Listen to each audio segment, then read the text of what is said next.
Good evening, everyone. Assalamu alaikum. Welcome to IMIC Live. আপনারা যারা আমাদের লাইভ ফলো করছেন, আপনারা জেনে থাকবেন যে ইন্টারন্যাশনাল ট্রিটমেন্ট ফ্যাসিলিটি অ্যাসিস্ট্যান্সের পাশাপাশি আইএমআইসি সচেতনতামূলক স্বাস্থ্য বিষয়ক আলোচনা করে থাকে। আমাদের আগের বেশিরভাগ স্বাস্থ্য বিষয়ক আলোচনা ছিল ক্যান্সার এবং জটিল রোগের অপারেশন এবং আধুনিক চিকিৎসা বিষয় নিয়ে আন্তর্জাতিক ডক্টরদের সমন্বয়ে বিশদ আলোচনা। কিন্তু আমাদের এই সুন্দর সামাজিক এবং সুন্দর মনস্তাত্ত্বিক জীবন ধারণের জন্য পরিবার গঠন করাও একই সাথে প্রয়োজনীয়। ইনফার্টিলিটি একটি আন্তর্জাতিক সমস্যা যা প্রতি 8 থেকে 10 জন কাপল স্ট্যাটিস্টিক্যালি ফেস করছে, যা দিন দিন অত্যন্ত প্রকট আকার ধারণ করছে। আধুনিক চিকিৎসা ব্যবস্থা আমাদের এই প্রবলেমের অনেকাংশে সমস্যার সমাধান করছে এবং সময় উপযোগী কিছু ট্রিটমেন্ট অপশন নিয়ে আসছে। তাই আজকে আমরা আমাদের ইনফার্টিলিটি চিকিৎসায় আধুনিক যে চিকিৎসা ব্যবস্থাগুলো রিসেন্টলি ইনভেন্টেড হয়েছে সেগুলো নিয়ে আমরা বিশদ আলোচনা করব। So let's begin with our program. So after recognizing the importance and impact of infertility on people's quality of life and well-being, International Medical Information Center, IMIC Limited, Bangladesh, and Sunway Medical Center, Kuala Lumpur, Malaysia, jointly arranged this webinar on fertility complementing IVF with pre-implantation genetic testing, PGT. So our media partner is Shahid TV.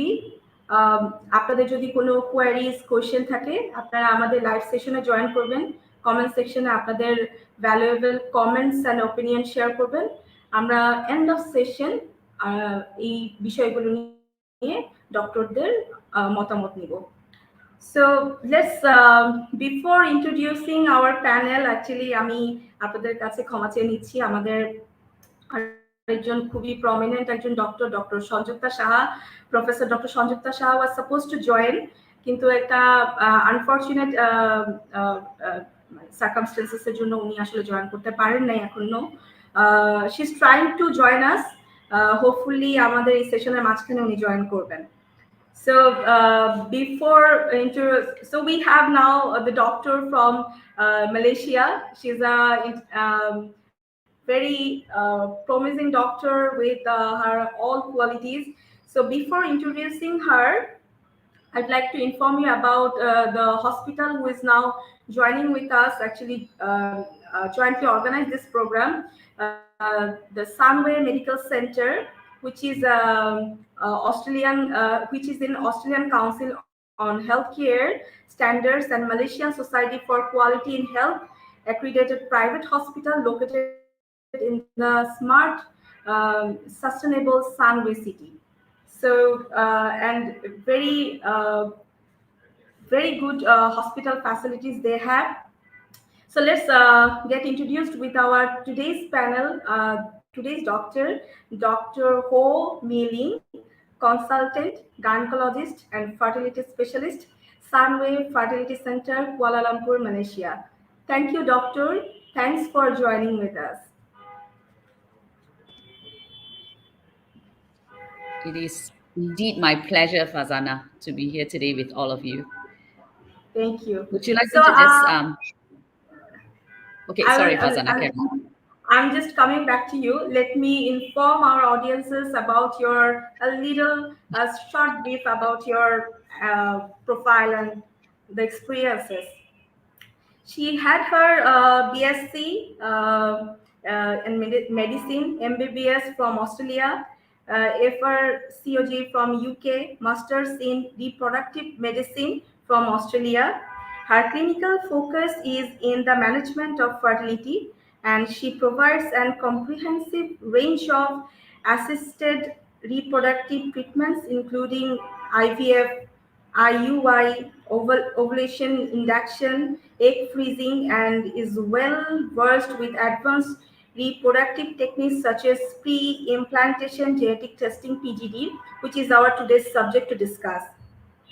And she is experienced in minimally invasive procedures such as laparoscopy, colposcopy and hysteroscopy.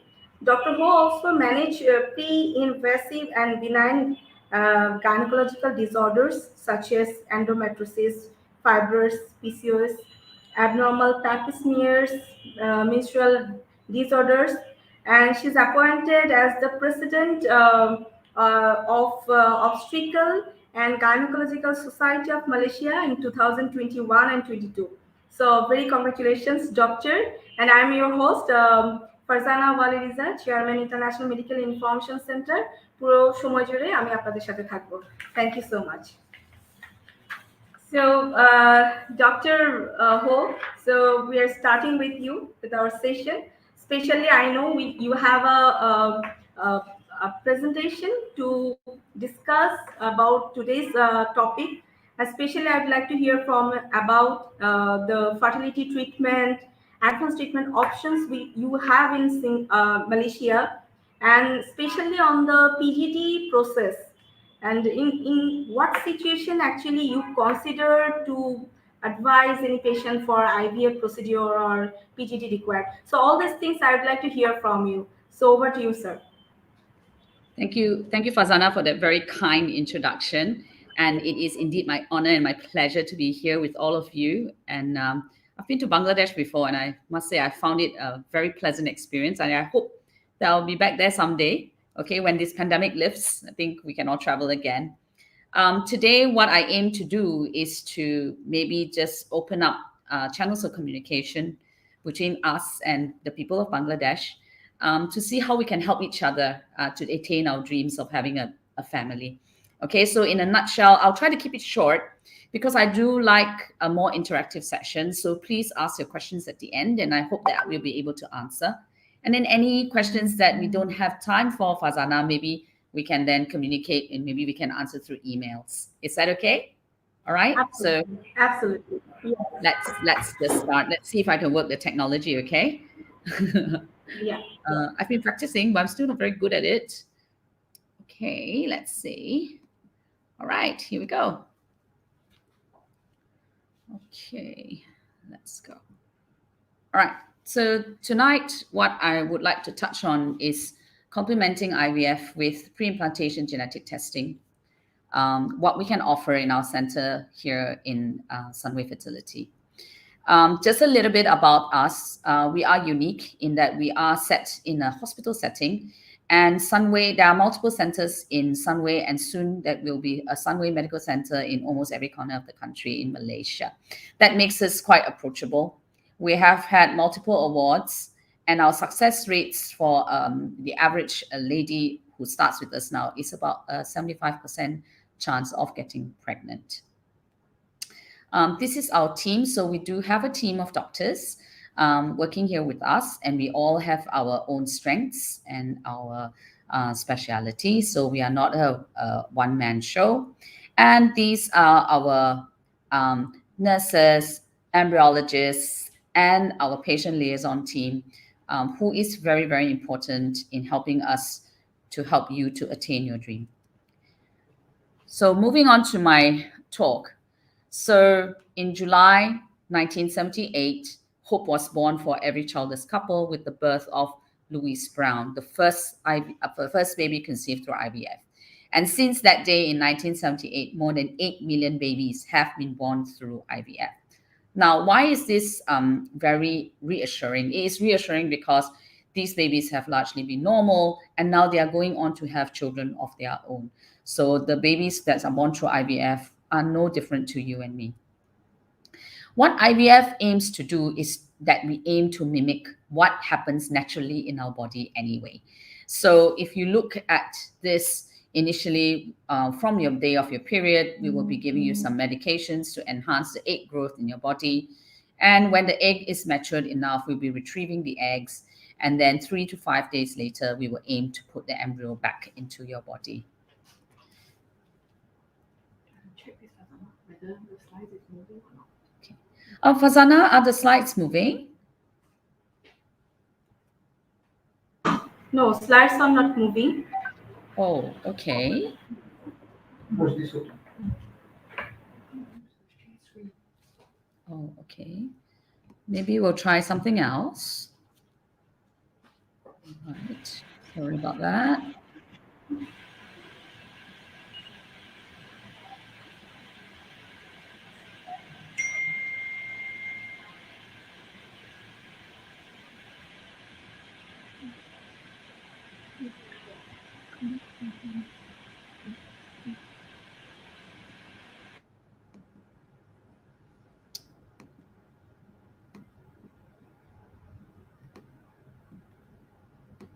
Okay. Can you see my slides moving now, Farzana? Yes. Can you make it a full screen? Yes. All right. Okay. All right. Just let me know if the slides are moving. Yeah, So sure. here in Sunway Fertility, we aim to attain one cycle of IVF to complete your family, meaning that if you desire to have 2 or 3 children, we aim to give you enough embryos to get pregnant 2 to 3 times. So with IVF, in a nutshell here, like I've explained to you before, from the first day of your periods, you have a series of injections with some ultrasounds in between to monitor the growth of the eggs. And then when the eggs are ripe enough, we are going to retrieve the eggs, and the babies are going to be cared for in our lab for 3 to 5 days before they are moved back into your body, and hopefully a pregnancy will occur. So with nature, it is only meant to grow one egg. So we will give you medications to ensure that more than one egg develop, so that we will have multiple mature eggs to enable us to give you multiple embryos for freezing later. So why do we need more eggs? It's because not all eggs will become embryos or your baby. So the optimal number of eggs for us to get for you per IVF cycle is between 10 to 15. And from 10 to 15 eggs, we hope to get you 4 to 6 embryos. So the trigger injection is to help to mature the eggs, and 36 hours later, you will go through an egg pickup, which in Malaysia, we use a short general anesthesia so that it will be pain-free.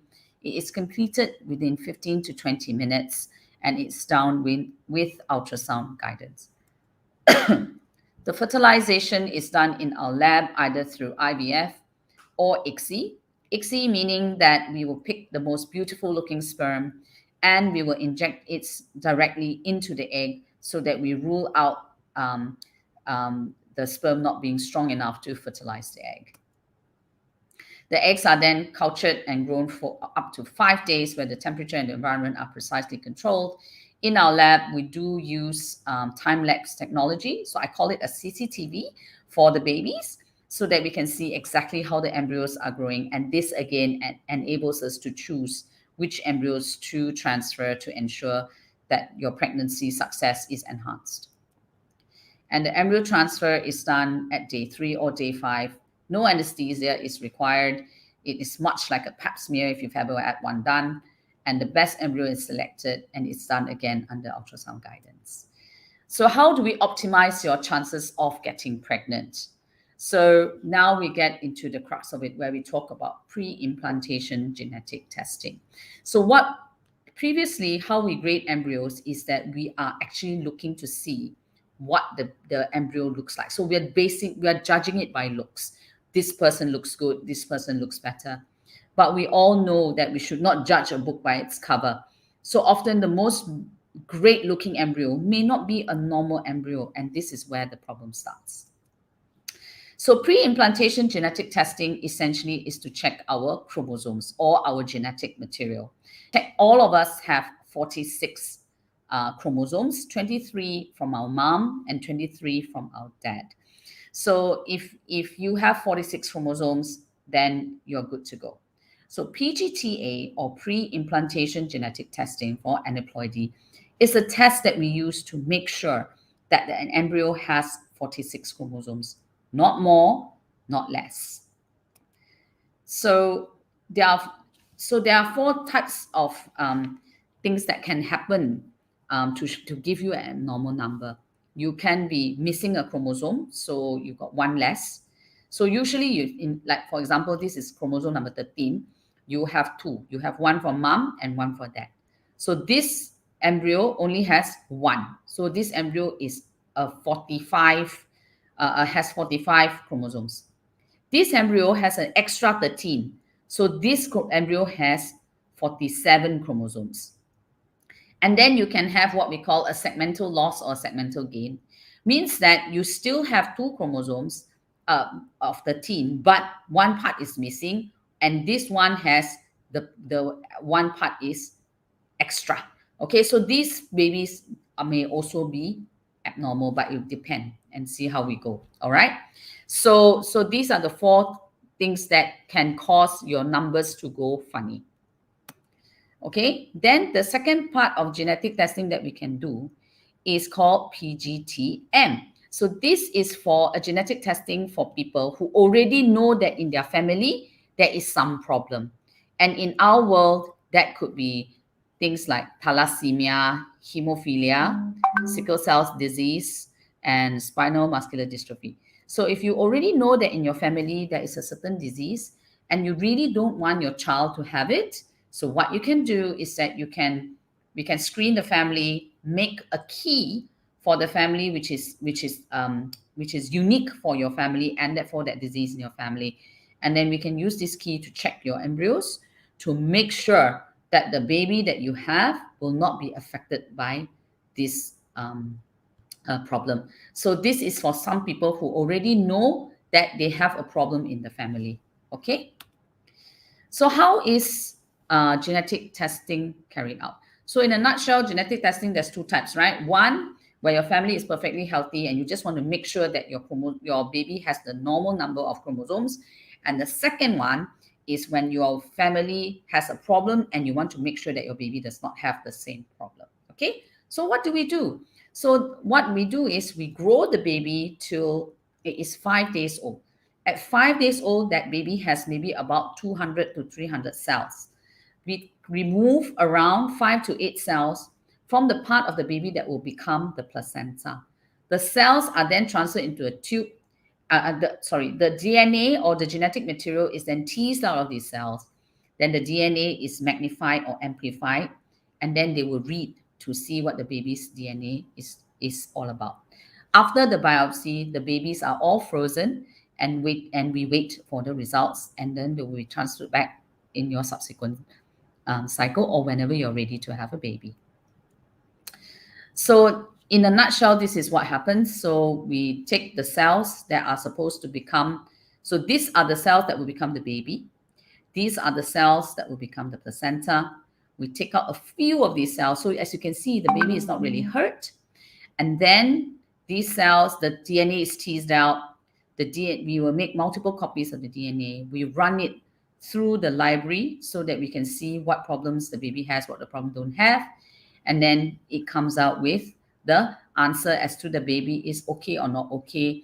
And then we will tell you whether or not this baby is okay to be transferred for pregnancy or not. So who should consider getting genetic testing? Older women. So women who are in the higher age groups contemplating IVF. So usually we will recommend it to women who are 36 years old or older, because the older you are, the more likely your eggs would be abnormal. Okay. If you've had more than 2 or 3 miscarriages, which means that you miscarry all the time, there might be a problem with the genetic makeup of the baby. So that's another one. If you've undergone multiple IVF cycles and you've transferred the embryos and you have not gotten pregnant, this is again another thing that you may consider wanting to have genetic testing. And of course, if you know that you have a disease in your family that you want to make sure that your child does not have, this is someone who might want to contemplate PGT testing. Okay. So when we talk about age, when we look at women who are older, we all know that as we get older, the risk of getting a miscarriage is higher. This is because amongst the eggs, all women are born with the number of eggs that we will have for our lifetime. Okay, so out of 10 eggs that we retrieve in a 30-year-old woman, 2 of them will be abnormal.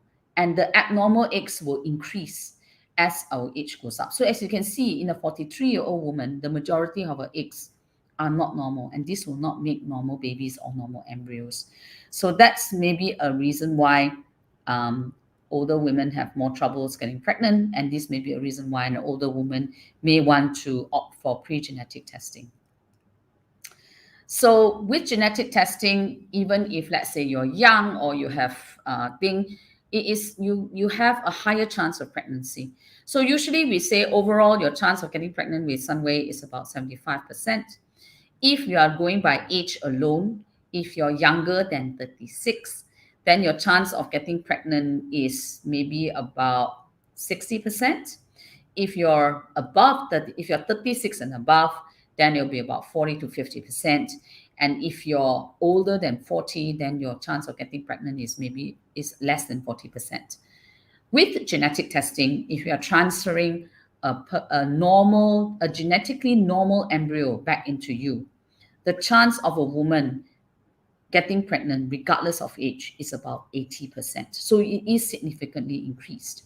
There's a reduced risk of miscarriage once you get pregnant, and this may then translate to a reduced time of pregnancy, the costs of extra cycles. And we are not talking about just financial costs, but emotional costs. So each failed cycle, each miscarriage, it has a huge emotional toll of all of us. And it's just simply because if you put an abnormal embryo back into a woman's body, 98% of the time she's not going to get pregnant. And in the 2% who do get pregnant, 98% of the time, they will have a miscarriage. Okay? So of course, there are disadvantages to any of the technology that we offer you. So one of these disadvantages is that you cannot have a transfer in the same setting as the IVF cycle. So you can't do like injection, pick up eggs, put the babies back. You have to do injection, pick up the eggs, rest for about 8 weeks after embryo transfer, then we can put the babies back. This may then mean additional cost, especially if you're coming from another country to come to us. That might mean 2 trips instead of 1, but I think it is well worth it. Miscarriage, of course, is still possible, even though it is drastically reduced. What are the risks? Well, sometimes you may end up with having no embryo for transfer. This is because, maybe if let's say all the embryos are abnormal, or maybe none of your embryos made it to day 5, and so we couldn't biopsy them. So this is a very small risk, but the risk is there. Damage to the embryo, as I've demonstrated, actually, we are actually biopsying from the part of the baby, the embryo that does not become the baby. It becomes the placenta instead. So the damage is very, very low. And in experienced hands, this damage is almost nil. Okay. And sometimes the results may not be the results that you expect. And there is a very small percentage where we cannot comment on the embryo even after we run the test. Again, these are very, very low risks, but they are risks that you should be aware of nonetheless. The other thing that we can do to improve your chances of getting pregnant is to make sure that your lining of the uterus is ready to accept the baby. So this is what we call the endometrial receptivity test, where we can check you to make sure that we're putting the babies back at the right time. This is very, very important, because if we are not putting the baby back into a uterus that is ready for it, then the baby is not going to take. No matter whether it's normal, it's beautiful, genetically normal, it is not going to happen. So it helps us to determine the best time for transfer. This involves some time, because it does need for us to prepare your lining as if we are transferring back the baby, and doing a biopsy at the time that we're going to put the babies back. Then everything gets cancelled. We wait for the results, and then we wait for the results before we start again for the transfer. So this may make the time for us to transfer the babies back into you a little bit longer than what we would expect, but it is well worth it, because it will reduce the risk of the baby not taking and of you having a miscarriage later. Just briefly, there are some of our patients who may need to get an egg or sperm from a different person other than the person that they are married or attached to. Okay, so for example, if a woman have had childhood leukemia, she's then had chemotherapy, and she is now in premature ovarian failure. So means that her ovaries has no more eggs on its own. She may then choose to get someone else to donate an egg to her, which then can be impregnated with her husband's sperm, and the baby will be transferred back into her for her to then be pregnant with the baby and subsequently deliver the baby. So this can happen for men as well as women, and we do have a very robust and a very safe egg or sperm donation program, which we will be happy to share the details with you should you require it. Egg freezing is something that I would like to touch on. It is not something women nowadays are climbing the ladder higher and higher. And certainly amongst my friends and my colleagues, a lot of us are delaying having babies, right? And as we adequately showed like before, our number of eggs are declining with age, and the quality of eggs are also declining with age. And often we are not ready to get pregnant until we are like near 40, and it could then be too late by then. So maybe if we had the resources or the know-how to know that, okay lah, I'm very career minded, maybe by the age of 30, 32, I might want to freeze my eggs in case Mr. Right comes by later in my life and I have trouble falling pregnant. I will still have eggs, healthy young eggs that will help me to attain my dream of having a baby. So it's a way of stopping time, and I see it as an insurance plan for preserving your fertility in the future. Just introducing a concept for someone who may need it in the future. So the reason why we talk about it, because often women don't think, or their biological clock only starts ticking when they are about to turn 40. But if you want to be realistic of having children from your frozen eggs, if you look at these two arrows here, all right, so this is 100% chance of getting a baby with your frozen egg. And this is the number of eggs you would have to freeze to have one baby, all right? So if you look at it, if let's say you want to have 100%, even at the youngest age, okay, under 35, you still have to freeze nearly 40 eggs. Okay, so that is possible. But if let's say you wait till you're 40, which is this light pink color here, you can see the number of eggs that you would have to freeze to have one baby somewhere in the future. And it's nearly 100 eggs. Okay, so that's like a lot of cycles if you still have the normal number of eggs. But often with age, not only does the quality reduce, the quantity also then reduces as well. So if you do think about freezing your eggs, then you have to think about freezing your eggs earlier rather than later. Just food for thought. Okay, that is actually the end of my questions. I will be happy to go back to any point that anybody wants to talk about.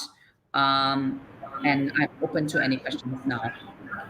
So, doctor, it was actually you covered up everything there. So, yeah, we got numbers of queries from the audiences, especially Aisha Alamgir. She's asking that she is 24 years a lady, 5 years been married. She is suffering from PCOS. She's having a injection, but her eggs gets bigger in size, but she's not conceiving. Uh, Husband's sperm quality is 50% mortality. So what to advise her? How to treat this patient? What's your advice? Okay, so she's 24. 24. Yes. Okay, and married for almost 5 years, and PCOS patient. Right. So with PCOS patients, it's a little bit tricky because if you give too little, then no eggs. If you give a little bit more, then suddenly you have 10 eggs, and I'm not sure whether she's having IUI or what. So then if you don't really want to do a test, you don't really want someone with suddenly with 10 eggs and then you're just trying naturally or you're doing an IUI. Okay, so it's a fine balance. But if you've been trying now for 5 years, it might be time to go to the next step. So if you're only taking medication or injections to have your eggs done, then maybe it's time to then move on to the next step, which might be intrauterine insemination, and then on to IVF if that doesn't work in the future. What I also like to tell my women is that you need to have your own plan. Okay, so you know that the natural steps are we try sex, and then if we can't have, then maybe we try intrauterine insemination. Oh no, we try the tablets to see then if that's not working, then maybe we try intrauterine insemination or IUI, and then after that you go for IVF. So you talk amongst yourselves between husband and wife. Maybe I do 1 year of trying sex, and then if can't, I do 1 year of tablets, and then if I can't, I do 3 cycles of IUI, and then if I can't, I'll go for IVF. As long as you have a plan, it doesn't matter which doctor you go to, right? You can go Dr. A, Dr. B, but you know where your plan is and where you are, so you can kind of direct your treatment as well. Thank you so much. So, Doctor, it's a good news that Dr. Sangjukta Saha, she could manage her time to join with us. So, Professor Dr. Sangjukta Saha, it's a pleasure that you could manage to join with us. So, thank you so much. Thank you all. I'm really very sorry. I had an emergency surgery. So, am I clear? Yes, you are very clear. Okay, thank you so much. So I'm very sorry for the late because I had an emergency C-section. So anyway, we could manage to enter the show at least for a while. Well done. I had a delivery earlier also, so luckily my baby came earlier. But this is a job hazard, is it not? Yes. So for Dr. Who and for everyone's information, I would like to meet Professor Dr. Sangjukta Saha. Yes, I'm Professor Dr. Sangjukta Saha. I was heading a department 2 years back in a medical college, but my own practices has grown up so fast, and it is so huge that I couldn't manage time for the medical college. Nowadays, I run my own chamber. So I'm practicing in Labit Specialized Hospital, Dhanmondi, and Central Hospital, Indore, as an obstetrician and gynecologist. So I'm not I'm not concentrating in obstetrics or infertility practice. Up till now, I'm practicing both obstetrics and infertility. So, but I hope in near future I'll be concentrating on infertility. Because because of the time you need to give in obstetric practice, you don't need to give in infertility practice, because infertility practice you can have your vacation, you can go out and you can send that you can see the TVS even when you are in a vacation. So it's comfortable than an obstetric practice. Definitely. Exactly, and ma'am, I mean, you have huge numbers of patients from Bangladesh who is following you, and with your treatment, they are getting a hope in Bangladesh. So that's a good thing for us, and that's why we thought that you are someone we needed much, because our patients wants to hear you. You are always busy, so thank you so much for joining with us.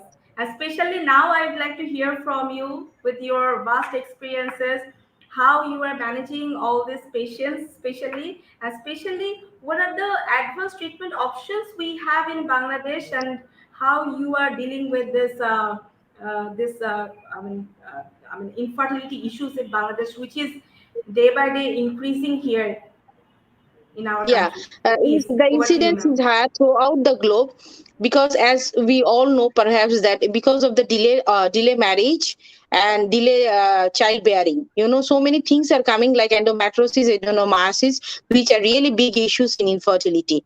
So here in Bangladesh, we have all sorts of treatment for the infertility patient, but the thing is that because of some religious issues, we have some barriers in vitro fertilization treatment, because there are some corners even today that the patients don't accept it very easily. They don't take it very easily, the in vitro fertilization. Other than that, everything is easy for them. I mean, starting with ovulation induction with drugs, injections, gonadotropins, laparoscopy, intrauterine insemination, and lastly but not least, in vitro fertilization and in vitro fertilization with ICSI. We are looking forward to increase our in vitro fertilization practices here in Bangladesh by popularizing this method of treatment, because so many people can get really pregnant with this treatment.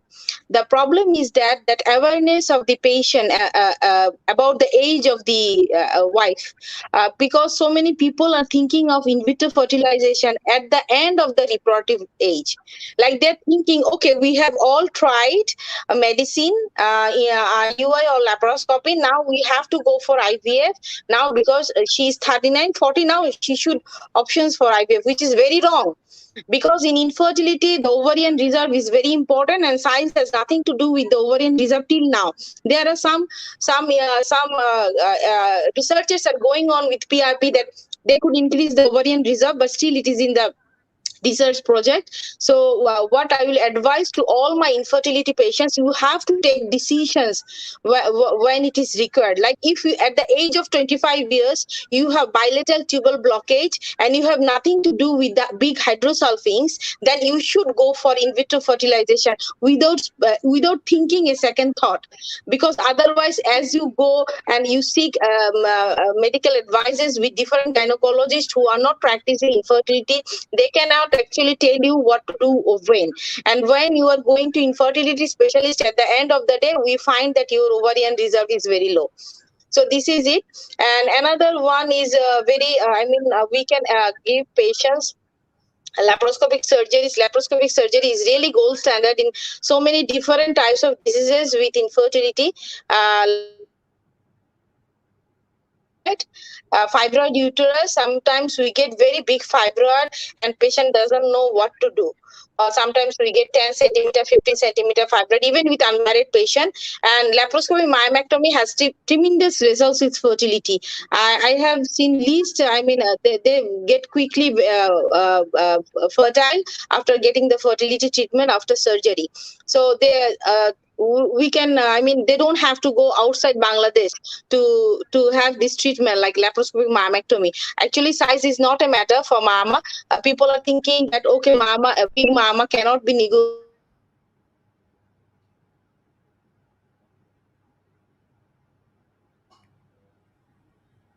The size of the myoma.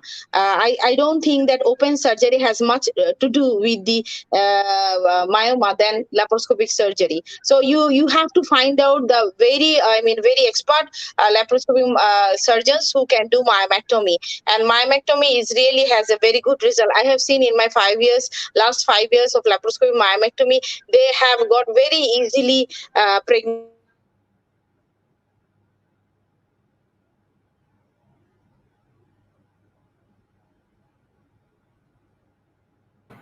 Because as we all gynec know that open myomectomy has tremendous adhesion tremendous adhesion forming surgeries which hinders fertility. Like they distort the tube ovarian relation, pouch of Douglas become adhesion. If it is posterior fibroid, pouch of Douglas become adhesion with the bowel, and it hinders the fertility. And another one in laparoscopic surgery is endometriosis or chocolate cyst, and really gold standard for the endometriosis. If you evacuate the cyst and if you restore the anatomy of the tube ovary, because the endometriosis causes lots of adhesions and lots of distortions of the anatomy, and if you correct it initially, then they get pregnancy easily. They don't have to go for IUI, don't go for IVF treatment if they do it initially. Sometimes I have seen patients of chocolate cyst, they are going here and they are taking this type of medicine, that type of medicine with a huge size of endometriosis, like 7, 8 centimeter, 9, 10 centimeter. chocolate cyst. They cannot. I mean, I haven't seen that good result with ovulation induction with this much of cyst. You see, you don't test the patient for more than 2 to 3 cycles of ovulation induction. If they don't answer with the 2 to 3 cycles of ovulation induction, then this is the time that you should go for laparoscopy and do it. It is actually, this is a patient cartel treatment. For which patient, what you will do? Like in PCOS cases, you modify the lifestyle of the patient rather than doing anything.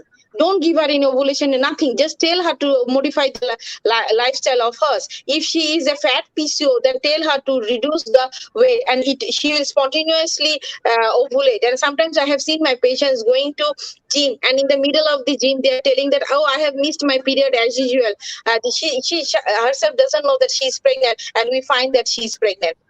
So this is it. Like we have to tailor the treatment for each and every patient. It is not like that for her I'll do it, for her there is no clear cut margins. We have to see the patient, see the whole history, see her fertility status and everything, and this is it. Thank you so much, Doctor. I mean, you actually covered everything from end to last. So every question answer is there. So the question was that what to expect from the IVF and the chances of success. So now you already informed what to expect and who is actually required this treatment.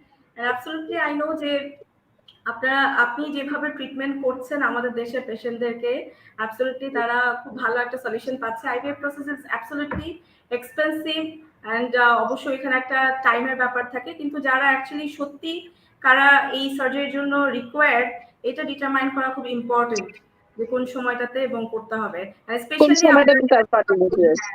এবং আপনাদের এই focus খুব important. যে সময় নষ্ট করতে পারবে না, সময় নষ্ট করলে অনেক সময় দেখা যায় যে 36-37 ইয়ার্সে তারা ওভুলেশন ইন্ডাকশন পাচ্ছে, which is very wrong, কারণ তার তো অনেক বেশি দেরি হয়ে গেছে। আমরা যদি একটা 22 বছরের মেয়ে ovum pi, we are very happy because these are young oocyte. But at the age of 37 years, if we get 8 oocyte also, we are not happy with it because they are all aged oocyte. They cannot make a very good embryo. Exactly.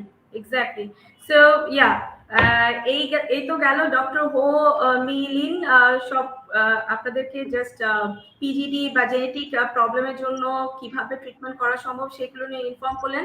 Doctor Sanjukta Saha, ওনার কাছ থেকে আমরা overall information পেলাম, আর specially ওনার information থেকে যেটা আসছে আমাদেরকে as early as possible infertility treatment process চলে যেতে হবে. So now moving forward, I have a question from a patient that will I lose eggs faster if I take fertility drugs that results in multiple eggs ovulating and releasing each month? So when yes, actually no. Then actually every month you are losing those eggs already. So those eggs have been chosen to mature. And those are the eggs that you would have lost every month had you not gotten pregnant. So no, you're not going to get older faster. You're not going to get menopause faster because you're using up your egg reserve. These are the eggs. We are optimizing the number of eggs that you're using. And I'm going to echo what Prof. Sangjukta said. If you think IVF is expensive, if you want to buy something expensive, you buy it, you use it, you pay for it when it's going to work for you. If you come at 40 versus even if you come at 37 and 40, there is a huge difference in what we can do for you and us getting the ability to get you pregnant. So don't use IVF as a last resort. It should not be a last resort. It is a treatment option. So if you have been married and having regular sex for 7 years, you can jump straight to IVF. You don't have to go through the whole system. You know what I mean? So don't leave it to the last resort because you'll be very disappointed, unfortunately. Yeah, but no. Yeah, that what was. I mean, they think that the infertility patients, they think that should be the last resort. We should not be. That can be the first treatment options if they really need it. Correct. Yes, correct. Exactly. So, Dr. Ho, you want to show us your fertility center through a video? Can I show with the permission from Dr. Sangjukta Saha? We'd like to show sure. a video. Yeah, sure. Hopefully, Dr. Sangjukta can visit us someday. Yeah, thanks for the invitation. Absolutely, we'll be interested and we'll be happily inviting you.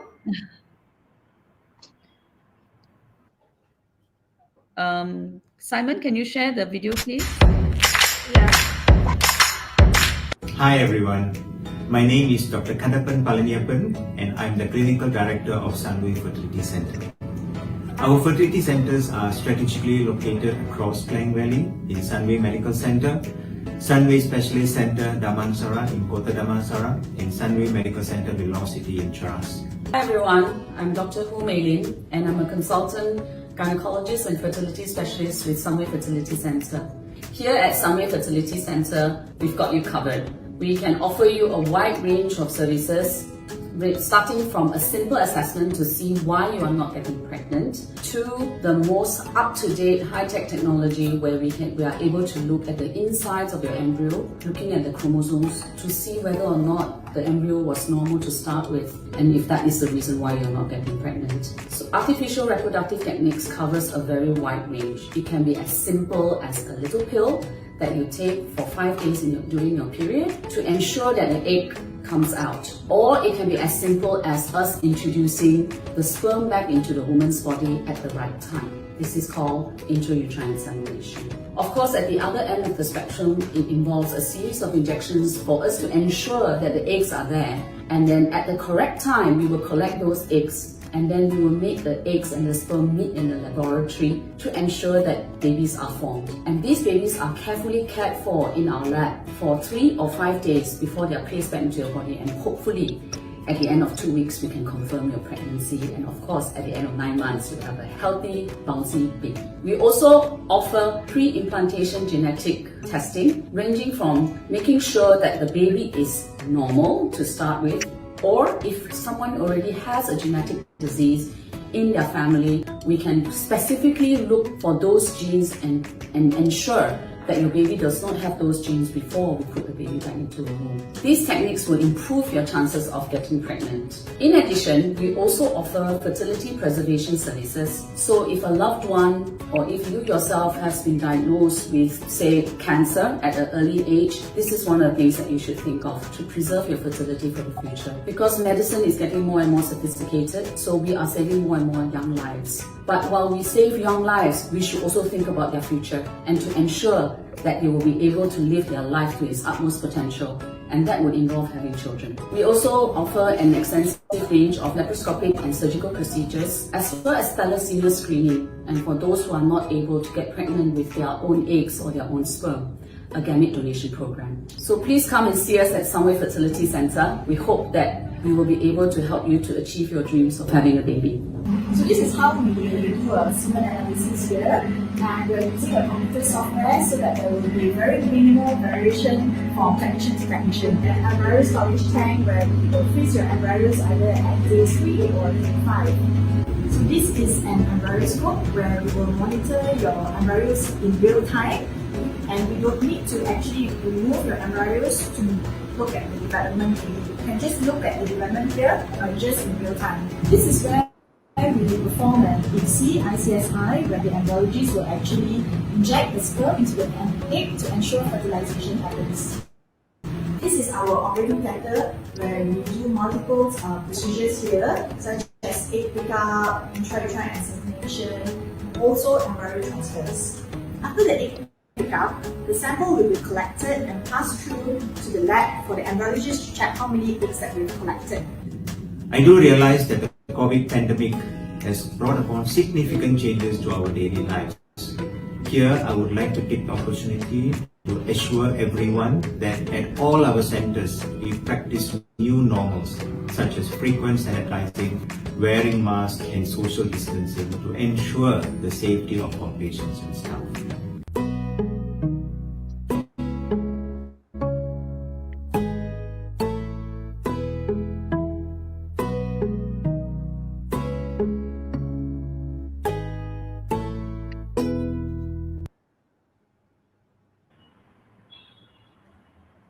Thank you so much, Doctor. It's a whole journey through the IVF center of yours. So we got to know how you were dealing with the advanced treatment there, IVF procedure. So yeah, it's fascinating. Thank you. And inshallah, in near future, Dr. Sangjukta Saha will be visiting Yeah. your center. Once you are here in Dhaka, you'll be visiting her most busiest center, where you'll be seeing lots of patients are waiting there just for her appointment. That is the most difficult part, to have her appointment here. Thank So you so much. Hope for the best. Yeah. yeah, thank you. So I have a question from a patient. I am 26 years old, have PCOS problem, tried IVF last month, but the procedure had to be stopped before egg collection because of PCOS problem. My Hyperstimulation. estradiol level get too much high after injection. So, doctor, you can read. So I don't know. That's something technical. So can you reply on this? Okay. So like I said before, for a lady with PCOS, it is very tricky. Okay, because too little, no eggs, little bit more, too many eggs. Okay, so I think this is the problem here. Now, I don't have a lot of other information, such as what her body weight is like and what her PCOS is like. So I would say don't give up. Okay, it's not impossible. Don't give up. Um, Maybe we can try a lower dose. Sounds like maybe 2 to 5 was too high for you. And there are ways now that we can use to reduce the OHSS risks as well, such as no fresh transfers, different types of medication that we use to mature your eggs, and certainly different types of medication that we will use to stimulate your eggs to start with. So I think my biggest message here is actually don't give up, because having too many eggs in a way is a good problem, rather than having no eggs. So yeah, carry on one more time. There is a Gonna go. hope. Yeah. Yeah, there is Yeah, hope, so definitely. I think আপনার জন্য একটা ভালো news হচ্ছে যে there is a hope, যে আপনার একদম egg না থাকার চাইতে অনেকগুলো এগ থাকলেও সেটা ওভাবে প্রপারলি ম্যানেজ করলে there is a hope. So that's something good news for you. So Dr. Sangjukta Shah, do you want to add something with this queries? Yeah, this is, I mean, she should not lose hope, because in the next cycle, probably she will be trying with a lower dose, and probably that will fit. So, but it is a good thing that the cycle has been terminated, because sometimes life-threatening conditions comes with this hyperstimulation. So it's all right. It's all right. I mean, the life is more important than anything else. Correct. But to be honest with you, with our newer regimes Exactly. now, I have not Near seen regimes has got, yeah. severe Yeah, over. it has become less now. OHS has It's become very much rare better. now. Yeah. Yes. Yes, and she's quite young, so there I think there is a hope. Yeah. So She has got hope. yeah. So just already you covered this information, but still a patient have a query that can genetic disorder after having baby transmitted to the patient for his or her next fertile life or for pregnancy, anything. Like the father is having genetic problem, the child born, and after that the child is having with the same problem. Is that possible? Yes, of course, it is possible. It depends on what disease you're talking about. So, not every single disease out there has the same kind of transmission that we are talking about. So for example, like Down syndrome, something that maybe we are very familiar with, that is not is strictly not transmittable. There are some people who transmits it, but most people get Down syndrome as an off chance. All right. So not all genetic diseases are transmittable, and we cannot detect all of them. So things like autism, we cannot detect. So usually the ones that we can detect is like a single gene disorder and things like that. So if you have any questions, feel free to ask us. If you know what your genetic disease is, then we can offer you to go for a Pgtm. If you just want to screen for genetic tests, it is limited, because sometimes different families have different mutations, and depends on which gene you are talking about. So there are limitations to the test. But if you're just looking to see whether the embryo is more likely to plant or not to plant, or whether this one got Down syndrome, don't have, then yes, it is entirely possible to do that. And there will be a finishing line from me. So I have a 7 months baby. Before the baby conceived, I had PCOS, left ovary 4.4, right ovary 1. Now my nails damaging day after day. Hair falls, which is the symptoms of PCOS. How I want to conceive? Is it safe for me, Dr. Sangjukta Saha? If you kindly reply. I couldn't follow. What happened? She has already got a baby of 7 months. Yes, and Yeah. she's Now, she thinking that she has PCOS and her nail damaging and hair falling. So she want to conceive again. So is it safe for her? yeah, but in between the two pregnancies, she should have a 2 years of interval. And if she conceives before 2 years, then she will have a chance of premature labor and the low birth weight baby. So we don't advise people to get pregnant within 2 years' time. So the bad condition of the nail is because of the her ill health condition. It has nothing to do, I think, with the fertility. So she should take care of the health because she is a breastfeeding mother probably, and she has recently delivered the baby. So she should take care of herself. She should consult with an internist and go for her, nutritional status, and then she can correct all these things. But Thank you. So I important is think that that she we should are not so. gain weight. She should not gain weight if she is a fat PCO. She should not gain weight. She should keep her weight in within the BMI range, and then she can probably get her pregnancy second time. She should not be worried about it if she's in early 30s or late 20s. She should not worried about it. It's actually quite Exactly, common to have exactly. hair fall and nail problems after you have a baby because you're often not eating well, looking after everybody, breastfeeding, and Yeah. you're not taking your vitamins. So yeah, it's Yeah, actually quite common.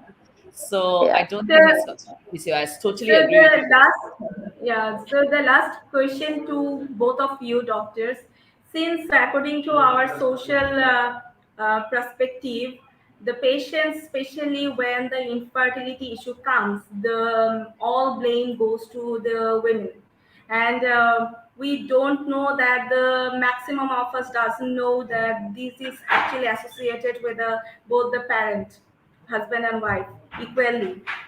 So we always talk about the infertility, how to overcome all these things, but to have a healthy life and social things, we have, if we consider, so what is the advice for those women who is actually dealing with the situation, and especially for the family, how to support these patients who going through with lots of treatment and lots of emotional things are going on.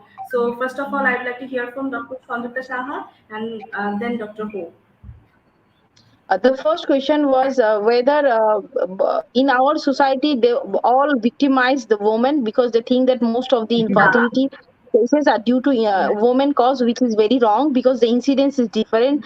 If we see the incidence, the male and female are almost same, and the male partners problem are yeah, so dangerous that you cannot negotiate it very easily. They come in a very yeah, dangerous way, in a very expensive way. Sometimes you have to go straight for to invert to fertilization if the husband is a a very low semen count. And the second was psychological problem. Yes, this is very very important. Sometimes you don't find any infertility factor in both of them, but because of the stress level they are taking, because of the surroundings, everybody is asking why you are not conceiving, and they feel stress every month. They, even when they're undergoing treatment with ovulation, every month they get period, they become panic. And that is the reason when we see that they forget everything, they leave all the treatment and they go outside abroad for roaming, and they get pregnant. Sometimes you will hear the patient, they are saying that I got pregnancy when I left everything. It was not working at all, and then I got pregnant. Actually, she doesn't know that it was the stress level that was working on her. And when she gave everything, okay, I'm not going to be I'm not going to be pregnant probably, and she becomes pregnant. So psychological support is very, very important. We need to counsel the couple, and we need both of them, because it is not the wife, not the husband. It is both of them, that they should help each other. Otherwise, it will not going to work. Sometimes a very high doses of gonadotropins and ovulation inducing drugs will not help. Sometimes a small psychological support. Even people are coming to me after 6 years of marriage, 5 years of marriage. I don't do anything. I do psychological. I saw that previous reports are almost okay. Only thing is that probably they don't have any regular sexual intercourse, and they have some problems with the society. And I give them support that be strong and be faithful to the God. God will take care of everything. Ultimately, you don't have nothing in you are doing best. And the next visit, they are giving me the result that okay, it is positive, although I didn't do anything. But I take the credit. See, you have become positive. So this is it. Actually, it's the moral support that what we can give to our patients. And in one studies I have seen in China, in IVF treatment also, they have divided in two groups. I mean, not in China, in UK. So the 50% of the patient, they were in prayer group, and the 50% were in non-prayer group. The prayer group were asked if they are Hindu, Muslim, or Christian, that worship God every day and do the IVF treatment. And 50% they were asked, don't worship, we don't need to worship. And the chances of getting pregnancy, a pregnant rate was much higher in the worship group than the non-worship group. So you see the mental strength is how much important for any kind of treatment, especially the fertility treatment. So much, doctor. That's really important and crucial thing. So, Dr. Ho, please, can you please add? I totally agree with Prof. It is very, very important to have psychological support, and do not forget, without the man you cannot have the baby, and without the woman you cannot have the baby. So the problem is a shared problem, and often we say that it's up to 60% a male problem actually. So the male problems are getting increasingly more common. And I often tell my couples exactly what we say. It's amazing. It's like I'm sitting in Bangladesh and you're sitting in Malaysia, we have the same patients, all right? So it's exactly the same. A lot of social pressure. You get married, you're expected to have a pregnancy like that night, So, and we all know it's not true. So often I get yes, we give moral support to our patients. We do have a very important role that our patient liaison people play with. So our patients who are undergoing fertility treatment all get a phone number where they can call to ask any questions, and if they have any worries, so that we can support them through the journey, because it's very emotional and it's often very taxing. And sometimes we offer them psychological support from our counselors and our psychologists as well. We often also tell them to go and look for support groups, because often, while it's very well and good to tell to the family, you have to support them, but it is a very private thing. Infertility is a very private matter, which we don't like to share with our family, because then the mother-in-law will come, and then it's the same here too. Okay, so we don't like our mother-in-laws to know about our fertility issues, be it the man's problem or the woman's problem. It is often a private problem that people share. So the grief that they have from a failed treatment is also private. So often a third party, like a psychologist or a counselor, someone anonymous, often works. Okay, even if they're online, even if they're not in the same country, it works, because you have the same problem. So from psychological support point of view, that's that.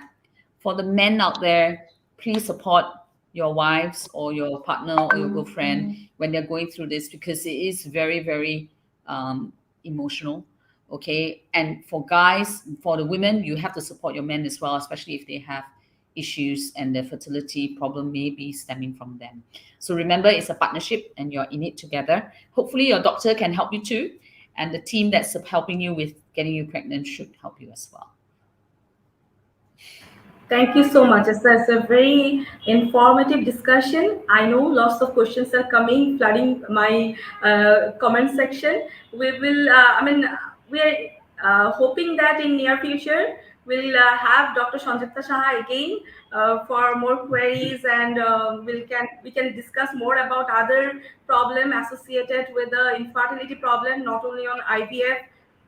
So that time we'll pick some questions from there as well. And for further queries, you can send us, and we'll try to get those answers from our speakers, today's speakers. So thank you everyone. আমাদের main discussion যেটা ছিল যে আমাদেরকে করতে হবে, আমাদেরকে আশা নিয়ে বাঁচতে হবে এবং আমাদেরকে যতটা আমরা পজিটিভলি সিচুয়েশনটা হ্যান্ডেল করতে পারবো আমাদের আসলে রেজাল্ট আসার চান্সেস অনেক বেশি, অনেক হাই। সো এই আশায় সবার জন্য শুভকামনায় আমরা আমাদের প্রোগ্রাম এখানে শেষ করছি।